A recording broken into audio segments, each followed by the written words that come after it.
incontro che abbiamo fortemente voluto per questa 6 giorni di cinema veneziano, la prima edizione della Laguna Lungarno, selezione di titoli passati a Venezia all'interno di diverse sezioni, e l'incontro che abbiamo fortemente cercato e fortemente voluto è con l'unica vincitrice italiana di quest'anno, con un film straordinario che state per vedere, che è Liberami, Federica Di Giacomo.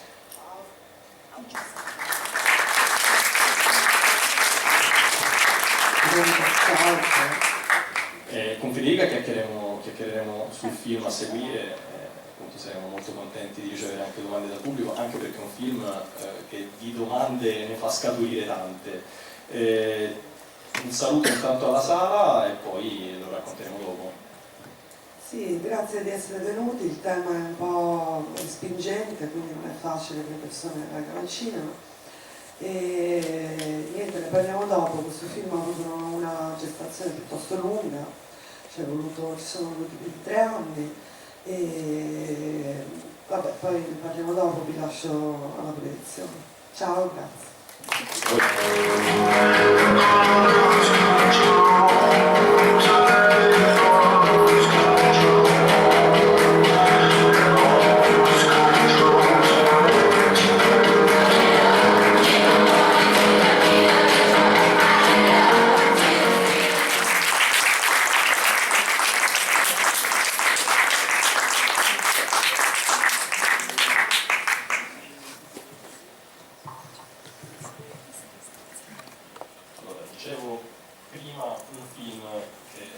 Sicuramente lascia una serie di domande, di considerazioni, mi farà molto piacere passare la palla al pubblico, ma rompo il ghiaccio chiedendoti, anche se il termine casting è qualcosa che in genere si utilizza per il cinema di finzione, tu parlavi prima di una lunga gestazione, di un film che hai pensato, che hai scritto, ha una bellissima storia, anche lo stesso testo che vince il Solinas per il documentario.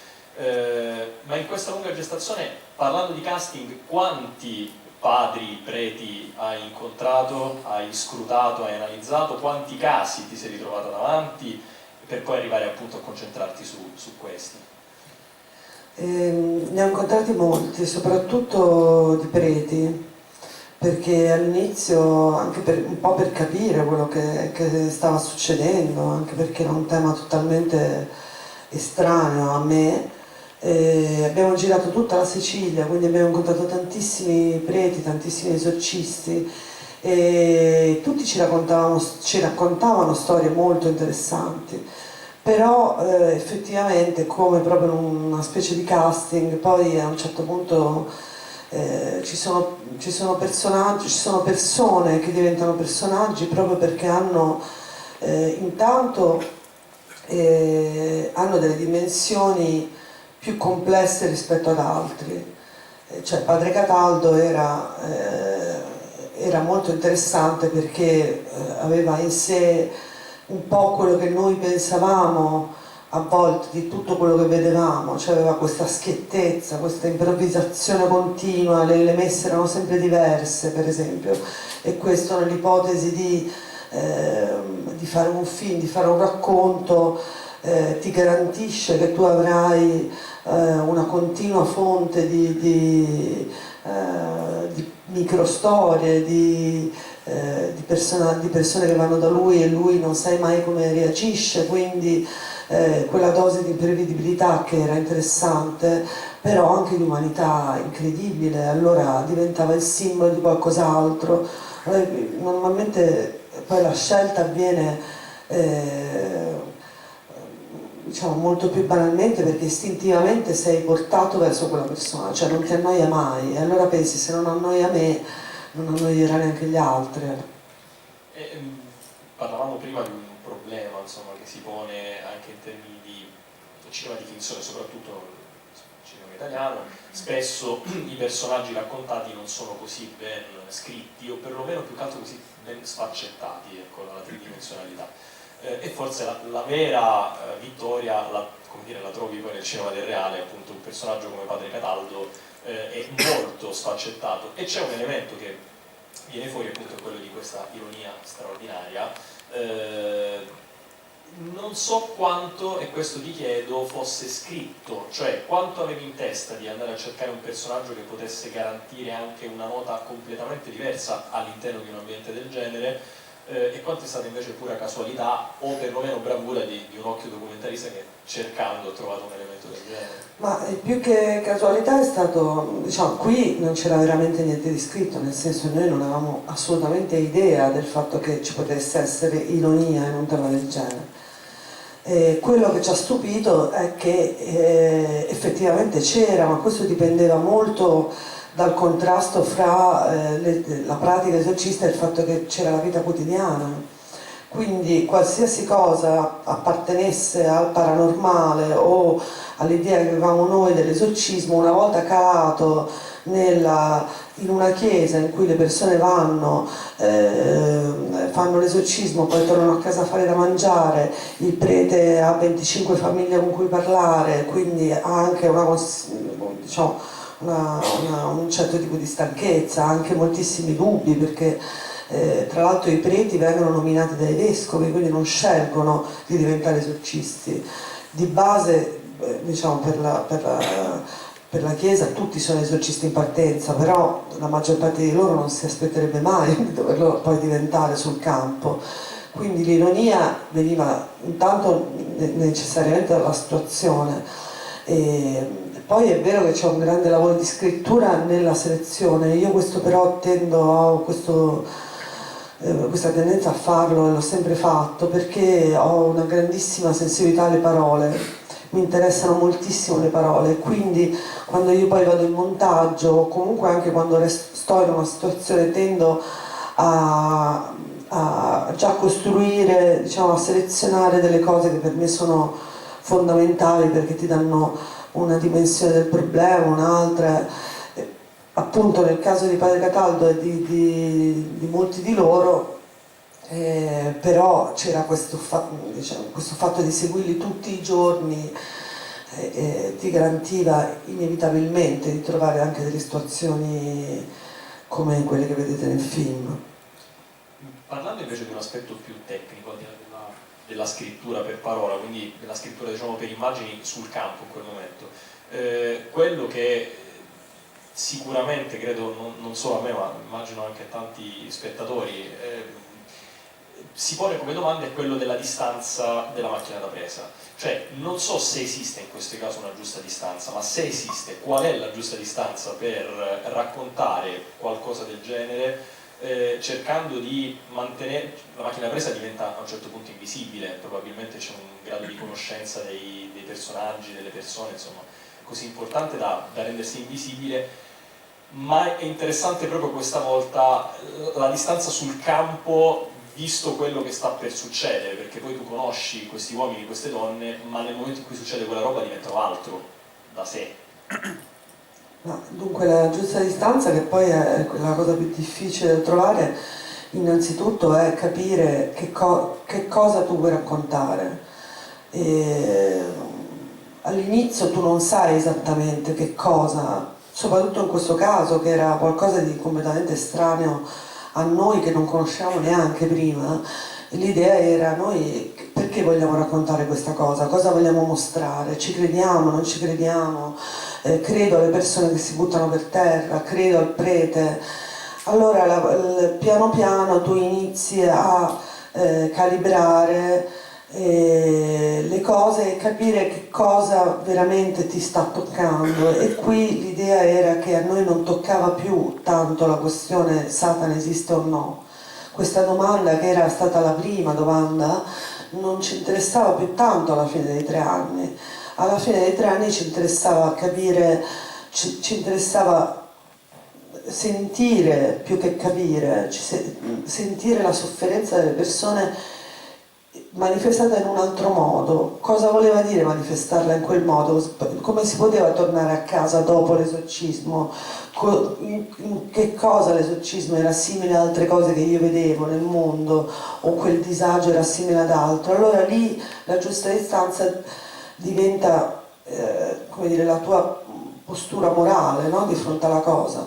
Poi a livello tecnico invece anche lì c'è stato un problema perché io all'inizio volevo riprendere tutto a camera fissa e lontana, e come infatti alcune scene sono riprese così, era l'inizio. Ed erano bellissime perché la camera fissa e lontana aiuta a farti vedere tutto quello che si svolge, però dopo un po' ci siamo resi conto che diventava troppo grottesco, perché io stavo ferma, non avevo relazione, c'era troppa distanza, e soprattutto le persone che poi si muovevano dentro questa, a parte il prete, ma le persone diventavano pazzi, diventavano troppo ridicoli, perché tu non stavi vicino a loro. Era troppo facile fare un film in cui tu uscivi dalla sala e dicevi vabbè, sono tutti, ora al di là del fatto che poi per ognuno ha le sue convinzioni e sicuramente le persone poi che non ate eccetera eccetera possono pensare che sono tutti pazzi, però almeno un dubbio ti deve venire, cioè devi sentire quella vicinanza che sentivamo noi, perché noi li sentivamo come persone normali, noi uscivamo con loro, stavamo con loro. Per fare questo ci voleva una camera anche più vicina, e quindi la seconda parte delle riprese in cui abbiamo affrontato di più la questione dei disturbati, la camera è andata, come dire, piano piano è scivolata più verso di loro, e quindi il film è un po' un equilibrio fra queste due prospettive. E la camera è stata anche vittima di lanci di oggetti, sedie e quant'altro?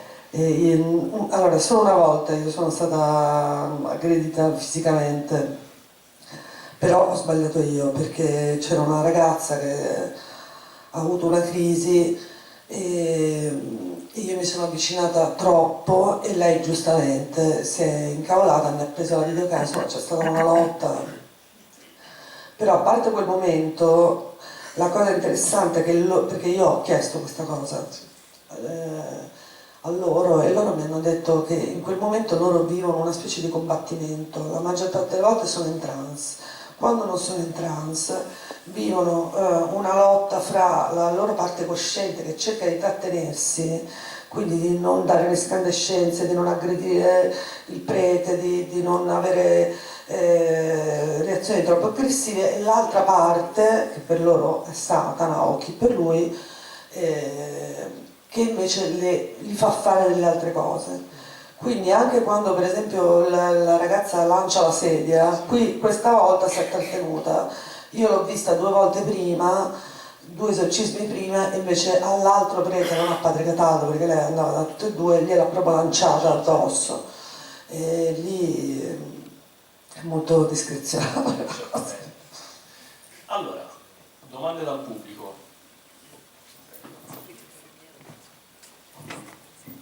No, volevo chiederti, allora, la scelta di non far parlare le persone verso la camera, no? Come è stata decisa? E se voleva essere uno specchio del desiderio di teatralizzazione che hanno un po', no? Che manifestano, di esteriorizzazione, in questo senso qui.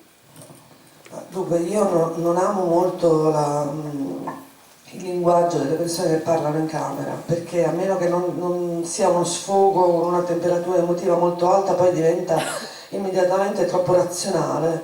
Cioè le persone quando parlano poi tendono a autorappresentarsi, a autoricostruirsi, e quindi già c'è un filtro che io non amo tanto. Però in questo caso, visto la complessità del tema, io ho anche provato a farli parlare in camera a volte, perché avevo il dubbio che loro non fossero abbastanza protetti, cioè che potessero diventare ridicoli, e quindi ho pensato, se loro parlano e raccontano delle cose forse questo aiuta.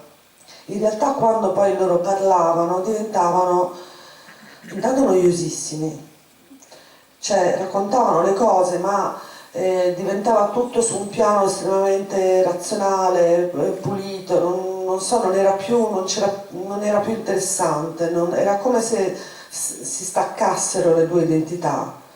E poi alla fine aggiungere troppi particolari alle loro storie, secondo me toglieva anche la possibilità di identificarsi, nel senso, se uno parla per immagini, poi può avere una sua idea, però può anche, come dire, farsi più domande, che se io inizio a spiegare tutti i retroscena di tutte le storie, diventava un altro film che io non riuscivo, non volevo fare, ecco. Però sono consapevole del rischio che mi sono presa non facendoli, diciamo, non raccontandovi perché il ragazzo non viene accolto dalla madre, perché eccetera eccetera.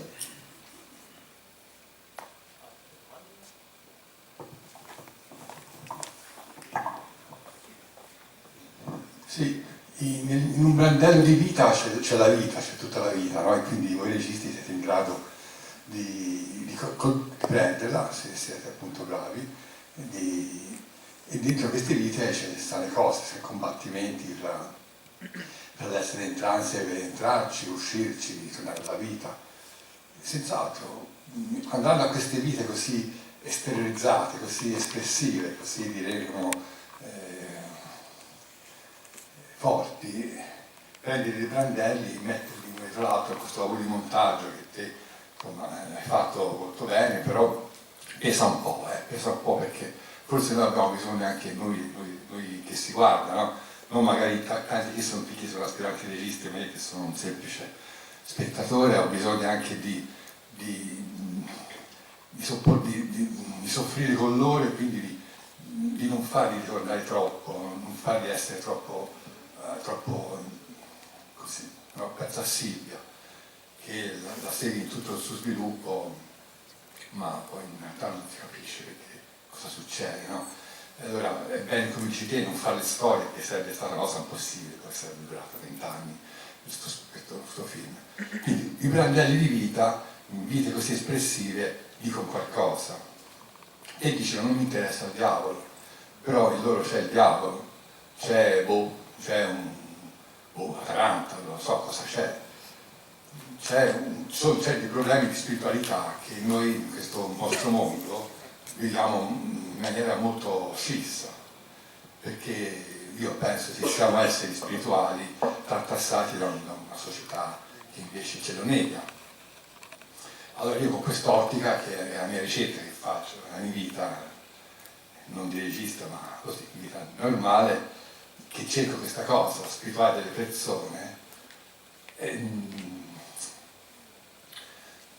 io vedevo qui quando c'era certe scene, gente rideva, no? Quindi certe parti comiche di questa situazione,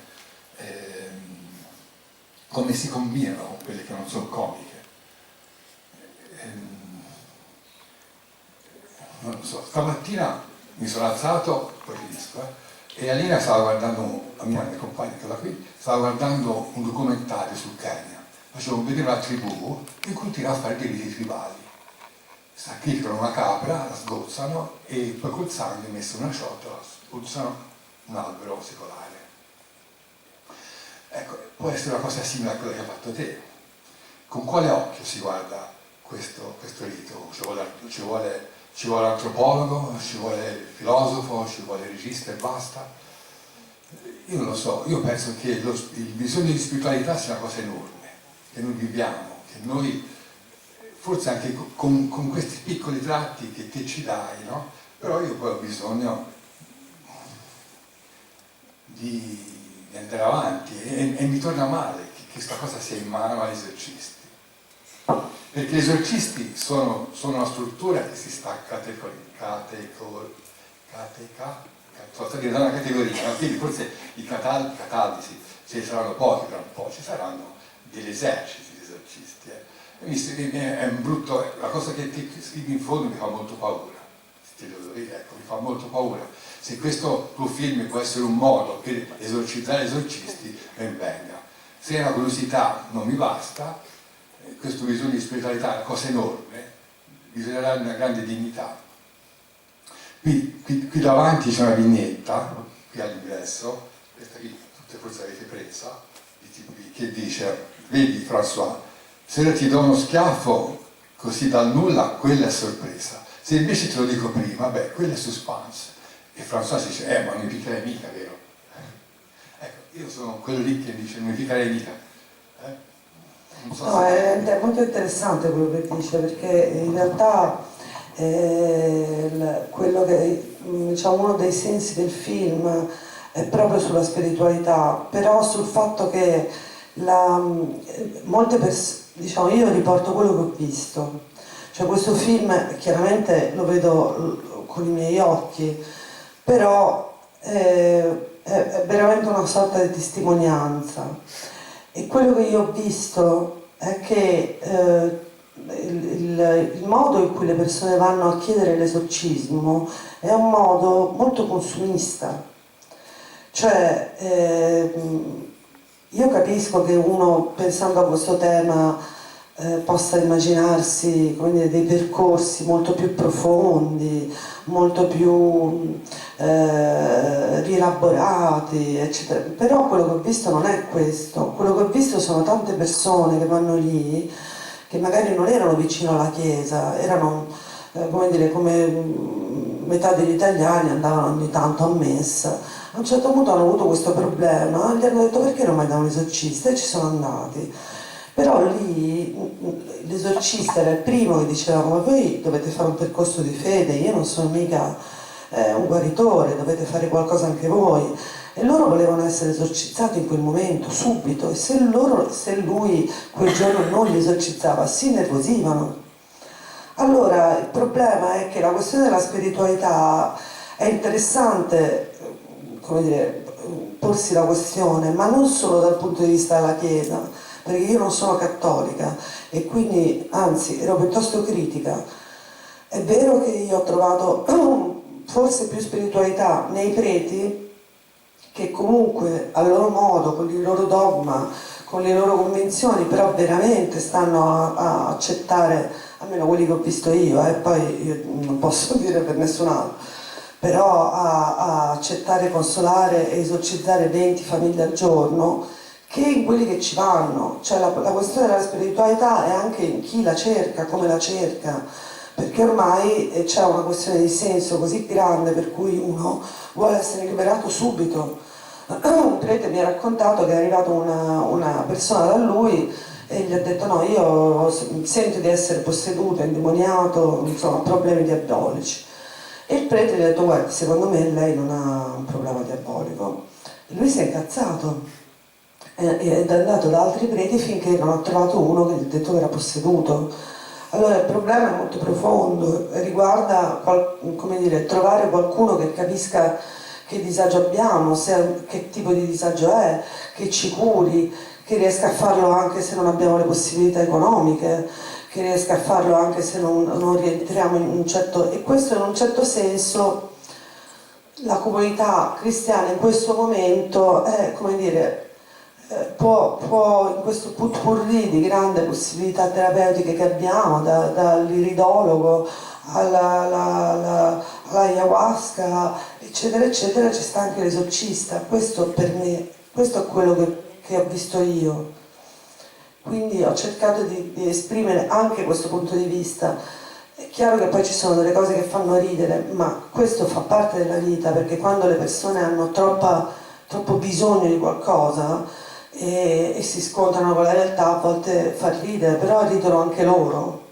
Cioè ridono anche loro di loro stessi, per questo io ho accettato di fare ridere, perché in primo luogo veniva da loro stessi a volte non ce la fanno più e dico ma io come posso stare dietro ancora a una posseduta che ha 80 anni, mi chiama da 15 anni e ridono, anche i preti ridono, quindi come dire il riso fa parte anche della vita e io l'ho accettato in questo film.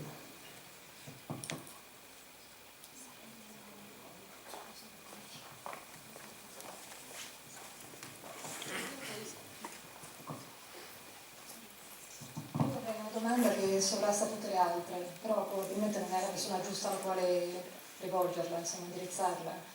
Ed è qual è lo sguardo che la psichiatria rivolge a questo tipo di manifestazioni. Ecco, confesso e deploro la mia ignoranza, ecco, mi andrò magari un po' a documentare perché mi sembra molto interessante, ecco. E volevo dire appunto, io sono una di quelle che ha riso in certi momenti, proprio di gusto, perché si ha anche l'impressione, avrei intitolato il film Si salvi chi può in certi momenti, no? Però si ha l'impressione, infatti vorrei chiederle per quello che le consta, perché lei si sarà molto documentata, cioè se queste manifestazioni cioè queste persone le hanno anche quando sono isolate, perché si ha l'impressione che ci sia contenimento da un lato e un'amplificazione in relazione alla presenza dell'altro, no? Cioè qualcosa di quasi attoriale, diciamo. Ecco. E poi diventa parossistico, gioco forza, e quindi gioco forza, grazie a Dio, anche un po' ridicolo, insomma.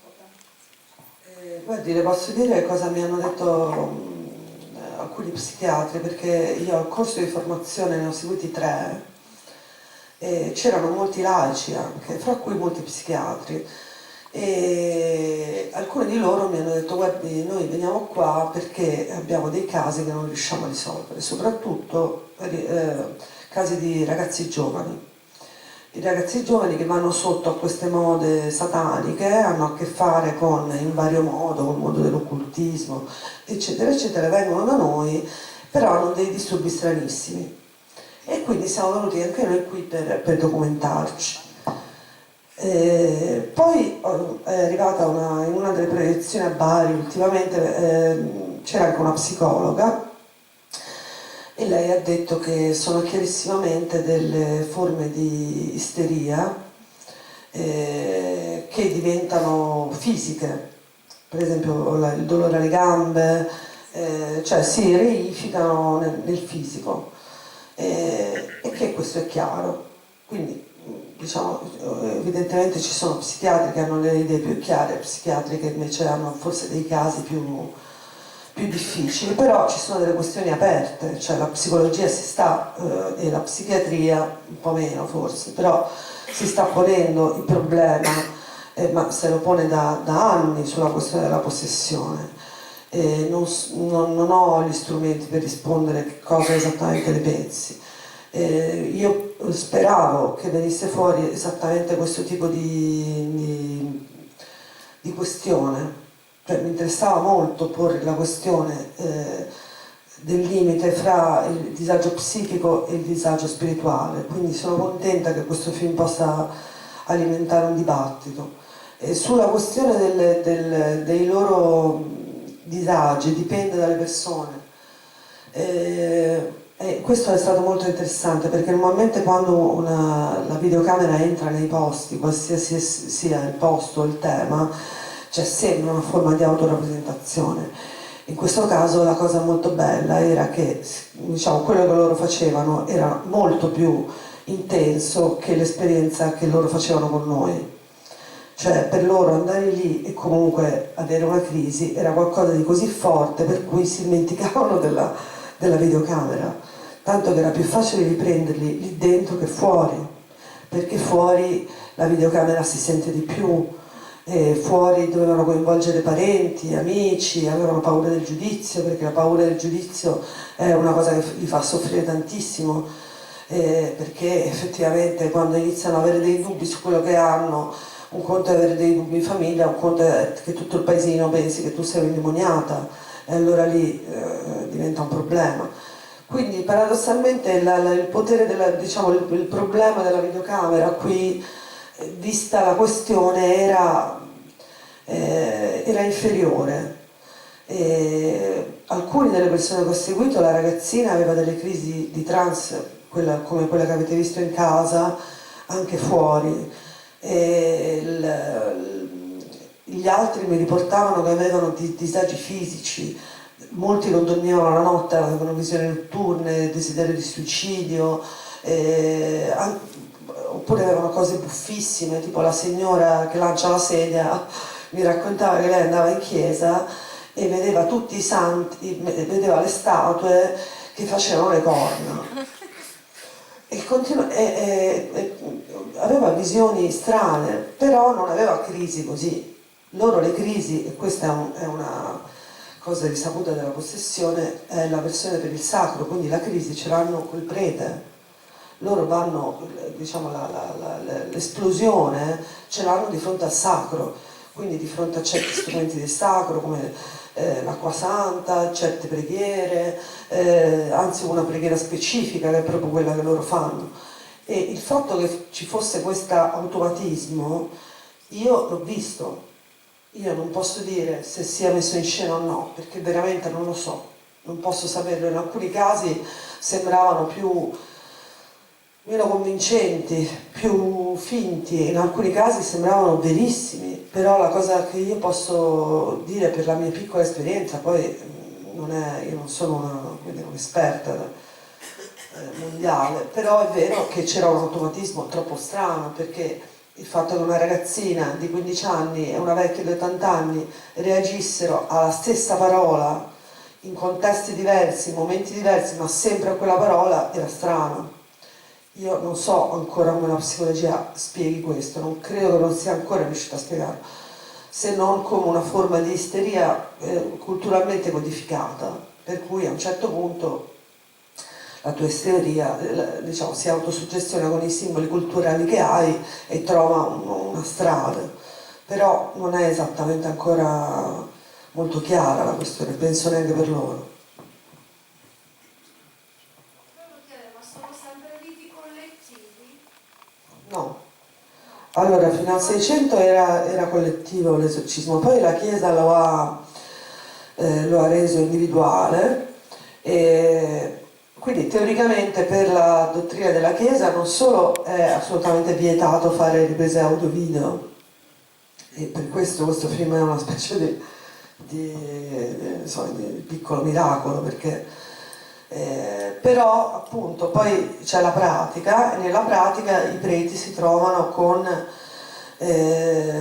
anche 10, 15, 20 persone che stanno male in questa messa di liberazione, che è il passo prima dell'esorcismo. Sono messe di 3 ore in cui si fa riferimento al maligno, ma non si invoca direttamente, non si fa la preghiera proprio quella diretta, però iniziano a stare male, e allora nel momento in cui iniziano a stare male alcuni preti non sanno cosa fare e iniziano a fare l'esorcismo anche lì, semplicemente perché un po' per una questione di urgenza, un po' perché se dovessero banalmente riceverli tutti non potrebbero manco andare a dormire. Quindi ci sono anche degli aspetti un po' prosaici della faccenda, perché questi preti sono letteralmente assaliti, sono assediati, non riescono più non hanno un momento lì. Padre Cataldo lavora 7 giorni su 7 e raramente riescono a fargli prendere un giorno di pausa, perché gli arrivano anche in convento. Quindi diciamo la cosa si sta un po' allargando, tanto che appunto fanno i corsi di formazione perché vogliono altri esorcisti, cioè dicono che c'è bisogno. Quindi molto spesso diventa collettivo. Ecco. E in cosa consiste questa formazione, visto che ne ha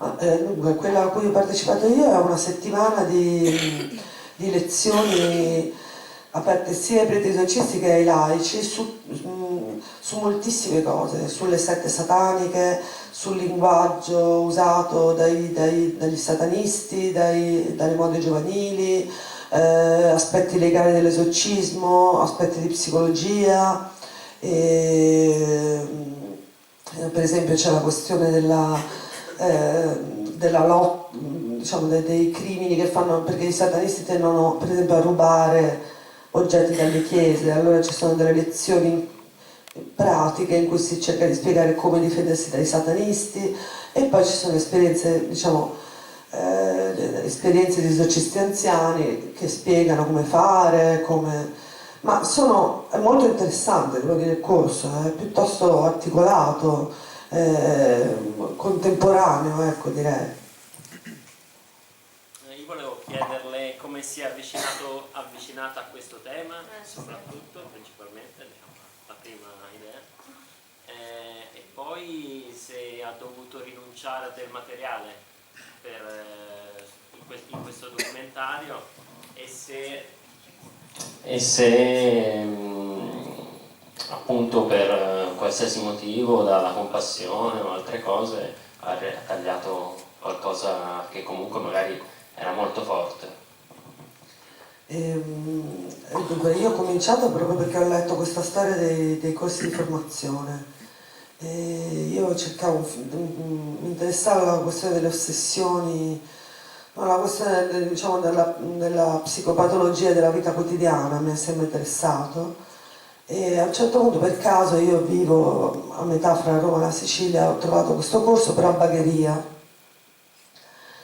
E così mi è sembrato così assurdo che ho iniziato a fare le ricerche. Poi rispetto al materiale ho tagliato una storia, che è stata la prima storia che io ho visto, perché questa ragazza stava troppo male, stava veramente malissimo, non era in condizioni di essere raccontata. E stavo per tagliare la parte della ragazzina, io la ragazzina ho smesso di seguirla, perché quando ho iniziato a seguirla, nonostante fosse fortissima, la sua storia era molto bella, nel senso che lei aveva dei cambiamenti fra un'anima così dolce, così in questa posseduta così sessuale, così, era un cambiamento molto forte, una storia familiare bellissima da raccontare, però per me era troppo piccola. E nonostante io avessi il permesso dei genitori, io non me la sentivo e lei fosse d'accordo, però secondo me non era giusto, cioè doveva essere lei maggiorenne e dire, insomma, accettarlo quando avesse avuto proprio tutti gli strumenti. La cosa assurda è che non pensavamo che poi il film sarebbe durato 3 anni, quindi lei è diventata veramente maggiorenne e l'abbiamo incontrata e ci ha raccontato che era andata a scuola e l'aveva detto a tutta la classe.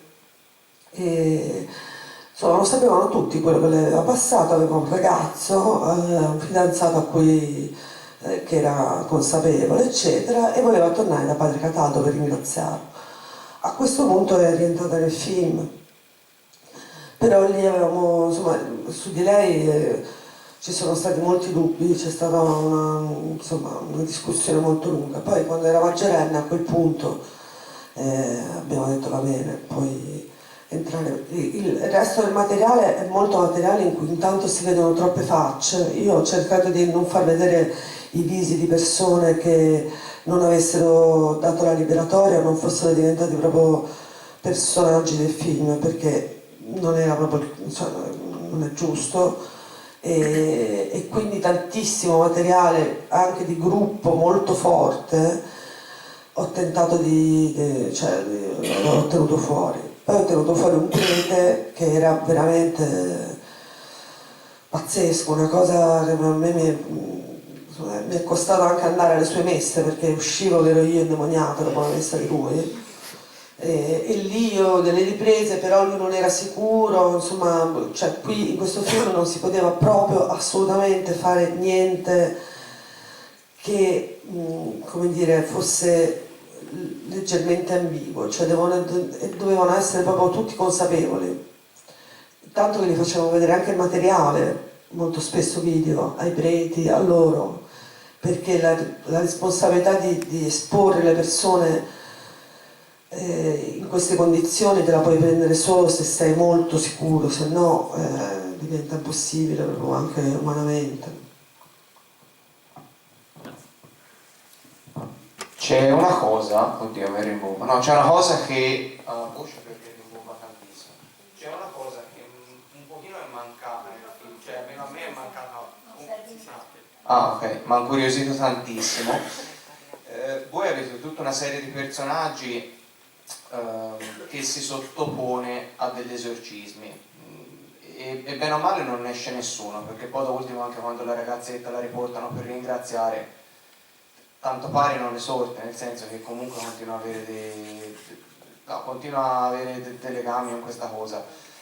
E invece sarebbe, cioè almeno a me incuriosisce tanto sapere una persona che anche se è approcciata all'esorcismo in modo molto consumistico, come avete detto prima, cioè succede l'esorcismo e ha funzionato, capitolo chiuso, come lo armonizza nella propria vita, perché uno è credente, sì, mi hanno fatto questo, come non avete avuto nessuno, ma anche materiale poi non avete utilizzato o contattato persone che poi comunque si sono sottoposte ha funzionato benissimo, perché poi magari... Ah, c'è stato il caso di un ragazzo, tra l'altro un ragazzo molto simile a Enrico, quello che vedete nel film, anche lui insomma gira negli stessi ambienti di Palermo, anche lui è pieno di piercing, anche lui... E lui aveva delle crisi molto forti e poi nel giro è andato da Padre Cataldo per circa 2 mesi e nel giro di 2 mesi non ha più avuto nessun tipo di crisi. E sicuramente, come dire, si è avvicinato alla preghiera, eccetera, eccetera. Io l'ho seguito molto, lui, eravamo anche amici, però lui, come moltissimi, quando tu ti liberi insomma, o quello che si intenda per liberazione, però non vuoi più sentire parlare di questa storia, è come una cosa che devi proprio vuoi cancellare. Per questo Giulia è stata così strana rispetto agli altri, perché la maggior parte di loro dopo che si erano liberati, io ne ho visti, però certo non posso assolutamente in nessun modo assicurare che siano liberati né che fossero posseduti prima, perché poi quando è così rapida i dubbi crescono, però non ne vogliono più sentire parlare, quindi sono i primi a dire, lui mi ha detto guarda usa se vuoi il materiale che hai su di me, ma non mi chiamare più perché non voglio più partecipare al film, mi voglio dimenticare questa storia. Però sì, io ho visto persone che si sono liberate molto velocemente, però appunto non so se erano posseduti.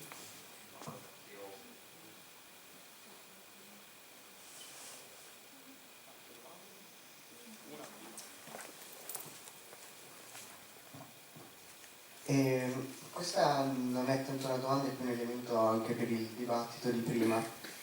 Non so se lei conosce The Crucible di Arthur Miller, che parla di una cittadina nel Nord America alla fine del 1600, nei pressi di Boston, dove sono tutti puritani e c'è molto la credenza di Satana che possa impossessare qualcuno.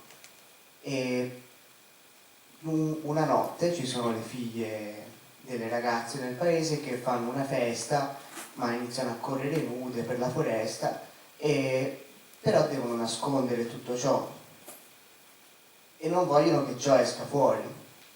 Dunque, dato che le scopre durante la notte il pastore del paese, una ragazza inizia a fingersi assatanata e lo finge bene e iniziano a crederci. Chiamano l'esorcista e l'esorcista alla fine inizia a dire veramente che questa ragazza è veramente assatanata, ma in realtà non lo è. E le altre ragazze, loro all'inizio dicevano che questa ragazza stava facendo finta, ma poi si iniziano ad unire anche loro a lei, ma non tanto perché vogliono stare al gioco, non lo sanno nemmeno loro perché, e si credono che di vedere Satana anche loro, di vedere veramente strani fenomeni paranormali. E dunque nel paese inizia a partire tutto un processo per trovare Satana con esorcisti. Alla fine, vabbè, la storia finisce con il paese che viene decimato da impiccagioni. Dunque, ciò a cui pensavo è che questo fatto di tanta gente che dichiara di essere impossessata poteva anche derivare da un clima che si crea, dove la gente inizia veramente a credere che è possibile ciò. E poi diciamo anche il fatto che quasi tutti iniziano ad urlare davanti al prete poteva essere una conseguenza del fatto che tutti vedevano gli impossessati che davanti al prete urlavano e dunque anche loro iniziano a urlare davanti al prete. Non so questo, e comunque anche l'indecisione, anche loro che non sanno di essere veramente impossessati, poteva comunque collegarsi a questi temi proposti da Arthur Miller. No, molto interessante perché è anche una visione simile poi a molte teorie antropologiche, per cui tu, come dire, a un certo punto il rito crea in qualche modo la malattia, cioè per me era molto interessante la questione, cioè se la cura a un certo punto crea la malattia, cioè nel momento in cui esiste un esorcista e ti dicono guarda c'è un esorcista che ti può curare, allora è come se tu, proprio perché hai bisogno di esprimere un disagio ma non sai come farlo, in una forma di autosuggestione dai all'esorcista quello che lui vuole, no? E teatralizzi in modo inconscio il tuo disagio. E questa è una possibilità molto reale, che, proprio, cioè, che esiste in tantissime culture, perché i processi di liberazione, i riti di liberazione esistono in tutte le culture. E in moltissime religioni esiste Satana, addirittura anche nella religione islamica ci sono gli esorcisti. Quindi che esistano queste cose è indubbio. Io sono contenta che venga fuori questo, perché dal mio punto di vista non è importante se quella persona è impossessata o no, ma anche il fatto che non sia impossessata, ma arrivi a dover fare la posseduta per attirare l'attenzione, cioè che è un tipico meccanismo psicologico, mi sembra degno di interesse. Cioè mi interessa perché allora un essere umano nella nostra cultura, che dovrebbe essere così piena anche di risorse terapeutiche, di autoanalisi, di autoindividuazione, eccetera, eccetera, perché allora c'è ancora bisogno per esempio di usare il corpo così? Quindi sono tutte cose interessanti che rientrano, cioè, è come se fosse un po' tutto possibile. E io volevo proprio lasciarlo così, per questo ho spiegato meno che mi riusciva, perché allora, come dire, vengono tante ipotesi, no? Allora uno inizia a pensare a, come dire, la possessione Satana, li vede come una cosa un po' meno lontana e inizia magari a farsi delle domande sul suo intorno, no? Su come noi vediamo la malattia. E effettivamente è chiaro che esistono, per esempio quando loro fanno le cose collettivamente, la Chiesa lo sconsiglia perché è conscia del meccanismo di contagio, non come di Satana, come fa Friedkin, ma del contagio della tua capacità di fare quello, e quindi se io vedo uno che si butta a terra mi butto anch'io. Cioè è chiaro che questo succede in tutte le cerimonie collettive.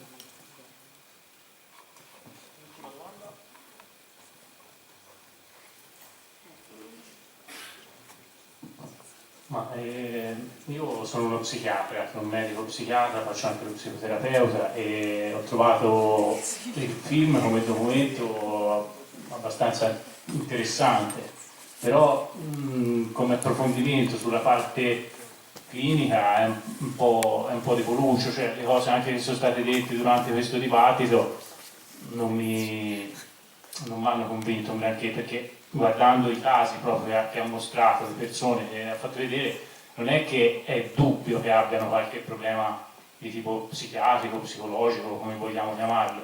Uno era un caso abbastanza evidente di, prima si chiamava isteria di conversione, ora si chiama sindrome di conversione, aveva avuto anche le visite neurologiche perché aveva una sintomatologia tipo sclerosi multipla, quindi sono cose che in ambito medico sono conosciute.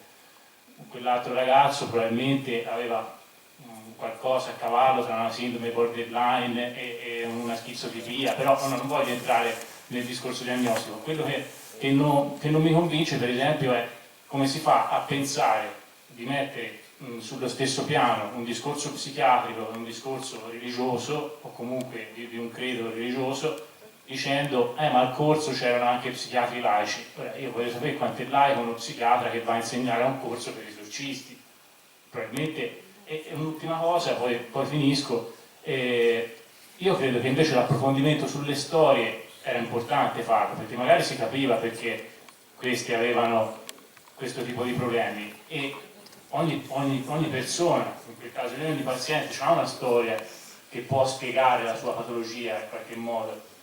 del resto gli stessi preti esorcisti utilizzano delle tecniche che sono psicoterapiche, senza dirlo, senza dichiararlo, alcuni inconsapevolmente, alcuni per esperienze e basta, però quando gli portano il bambino, a quello piccolo, gli viene detto il problema è la madre, questa cosa la dicevano anche i psicanalisti una volta, e una cosa altrettanto impressionante per me è stata la storia di Giulia, della ragazza, quella più giovane, perché lì lei ha parlato, se non sbaglio, di una bella storia familiare. A me sembrava una violenza entre la famiglia lì, una violenza psicologica. Non devo dire bella, perché è bella la storia. No. Dicevo che era una bella storia da raccontare perché era complessa, questo volevo dire. Sì, però ecco, magari un approfondimento delle dinamiche familiari sarebbe stato interessante, perché quel padre lì non mi sembrava per niente normale a me.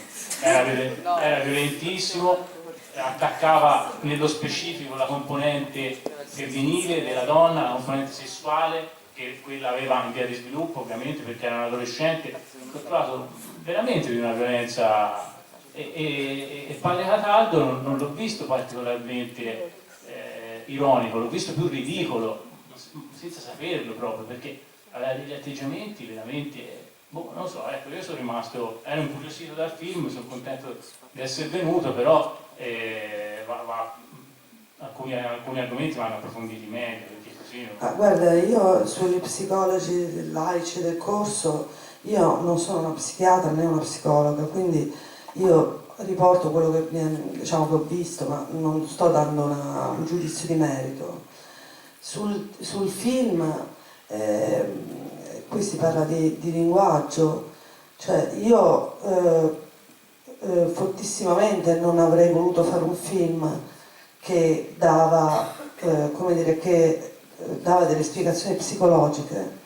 Io per prima non sopporto i film in cui ci sono, come dire, si dà una spiegazione psicologica troppo immediata alle cose, semplicemente perché dal mio punto di vista, questa è la mia opinione di regista, perché secondo me la psicologia non può spiegare tutto. E allora se io faccio vedere qualcosa, e per me vedere quello che ho visto in 3 anni, diciamo in queste messe eccetera eccetera, con tutti gli strumenti che avevo, io non sono psicologa ma ho studiato psicologia all'università, insomma ho un minimo proprio di cultura, ce l'ho, non era così spiegabile, e allora voler farlo diventare spiegabile da un punto di vista razionale, psicologico eccetera eccetera, voleva dire avere una tesi, cioè voleva dire che io sarei stata sicura che la psicologia può spiegare tutto, e questo io non lo penso assolutamente. È una tesi anche questa. Esatto, infatti la mia tesi è quella che io rinuncio a dare delle spiegazioni così, io non posso dire sì, la storia di Giulia è una storia familiare in cui la colpa è di lui, la colpa è di quell'altro, e c'è una dinamica così, a parte che non sarebbe un film, sarebbe un trattato, ma a parte quello, per me era molto più interessante come dire, lasciare tanti livelli aperti, perché uno può vedere quello, un cattolico può vedere un'altra cosa, era molto più interessante creare le domande che cercare io di dare le risposte, ma perché io non mi sento in grado di darle, e sarei sentita arrogante e noiosissima a imporre alle persone la mia interpretazione, come dire, scientifica della questione. Non era una cosa che mi interessava. E tra l'altro quello che tu dici in certi casi può essere vero, cioè se io, però guarda, non lo so, perché se io ti racconto che il ragazzo a 13 anni ha perso il fratello gemello in un incidente di macchina e da lì ha iniziato ad avere visioni, sì è vero, si fa di cocaina, è vero, è drogato, ma non è solo quello, non è solo la sindrome di borderline come dici tu, forse ci sono altre cose, lui me l'ha raccontata così, ma altri mi hanno raccontato semplicemente che gli hanno fatto una fattura, e io ho cercato per 3 anni di cercare di capire, scusa, ma senza entrare troppo, perché bisogna anche pensare che se tu fai un film sulle persone non hai necessariamente come dire, non ti danno il permesso di andare a rovistare fra i loro fatti intimi e poi esporli al mondo, non funziona così, funziona che tu cerchi di avere un dialogo. uno scambio e cerchi di far vedere quello che si può far vedere per te e per loro. Quindi sai, è un equilibrio molto difficile da raggiungere, però moltissimi, ti assicuro, in 3 anni mi hanno sempre detto, mi hanno fatto una fattura, punto. E allora di lì, quando uno ti dice mi hanno fatto una fattura perché mia suocera non voleva che io sposassi quell'uomo e io ho una fattura fatta alla nascita, tu puoi anche dare la tua interpretazione psicologica, ma se tu la sovrapponi a quello che ti dice lei è violenza, perché lei ti dice quello e tu stai parlando della sua vita, non è un personaggio che tu come dire, racconti e scrivi una sceneggiatura.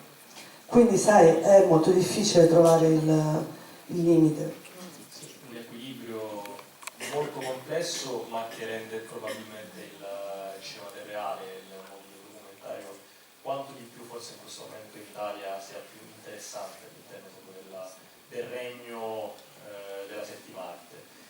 Ringraziamo Federica Di Giacomo per il vostro intervento.